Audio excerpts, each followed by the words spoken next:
Meanwhile, Fox News analyst Andrew Napolitano is laying out quite a scenario after the president was implicated in the case against his former lawyer and fixer Michael Cohen.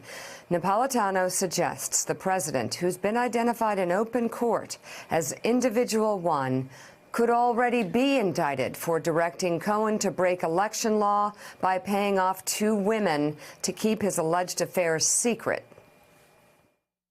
There's ample evidence. This doesn't require too much analysis to indict the president. The question is, do they want to do it? The DOJ has 3 opinions on this. 2 say you can't indict a sitting president. 1 says you can. But all 3 address the problem of what do you do when the statute of limitations is about to expire? All 3 agree in that circumstance you indict in secret, keep the indictment sealed, and release it the day he gets out of office. You can't let a person go scot-free because they happen to be in the White House. So he may be an already indicted co-conspirator. That I don't know about, but it could be because we don't know what's been sealed. Wow. Yamiche Alcindor, you know it's bad when you've lost Fox News.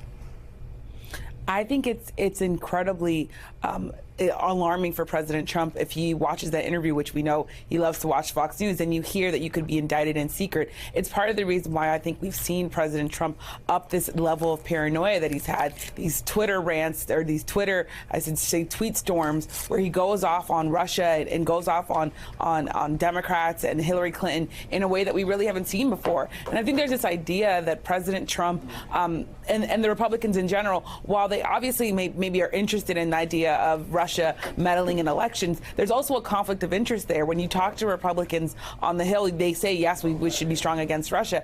But this is also, as Vladimir Putin said in Helsinki when I was there for that stunning press conference, he wanted Donald Trump to win. He wanted Donald Trump to be the president of the United States, and they want him to still be there. And I think over and over again, one of the things that we haven't talked enough about is this idea that Russia wanted to really, really increase the racial tension in this country.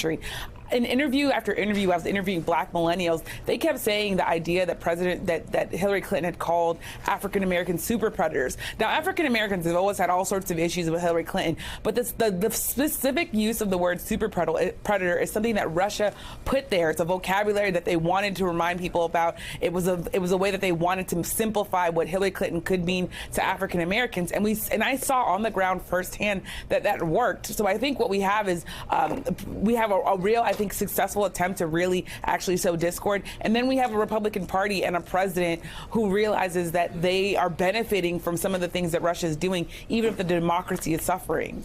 Yeah, Joe, if you look at this big picture, Republicans are treating Russian interference like a political issue, but really it's a 5-alarm fire and a national security issue. And to your point, right, they're okay with it. They're staying quiet about it because it helped their guy, a Republican, become president of the United States. But that's incredibly short-sighted because next time it won't be your guy or your woman. It will be the other side's woman. Right. So the fact that this is now mired in politics, it shouldn't be. There should be a clear-eyed investigation, and there has been. And now we have more evidence from these documents we got yesterday.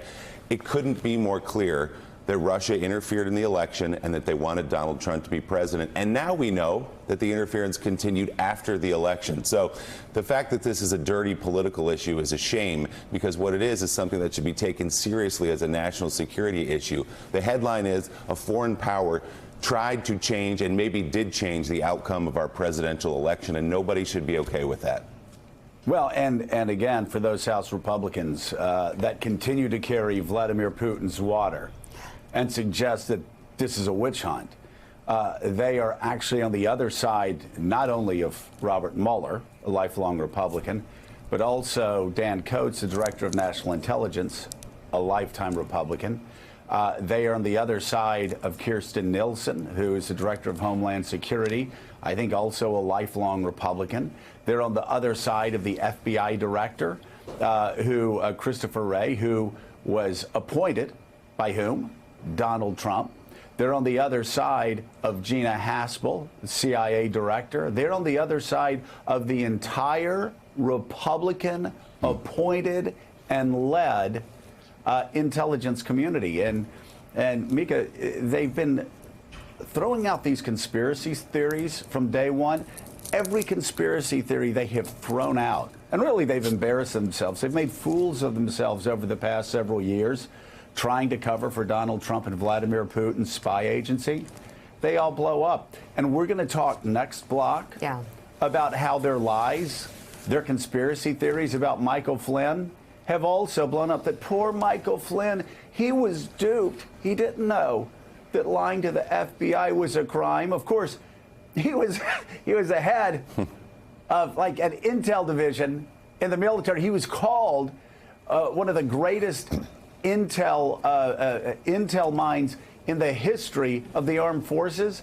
And they trot this out. And now we find out yesterday that actually Michael Flynn not only was not trapped into lying, that he had been planning to lie for some time. They have text messages, they have emails, they have so much evidence. So here's another conspiracy theory trotted out by the far right that has been blown to bits, not by Robert Mueller, but by the facts. Yeah, and that is still ahead on Morning Joe. Michael Flynn will be sentenced today for lying to the FBI.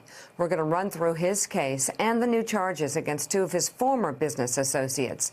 And another huge story still to get to this morning, a potential government shutdown just days away. Thanks for checking out MSNBC on YouTube, and make sure you subscribe to stay up to date on the day's biggest stories. And you can click on any of the videos around us to watch more from Morning Joe and MSNBC. Thanks so much for watching.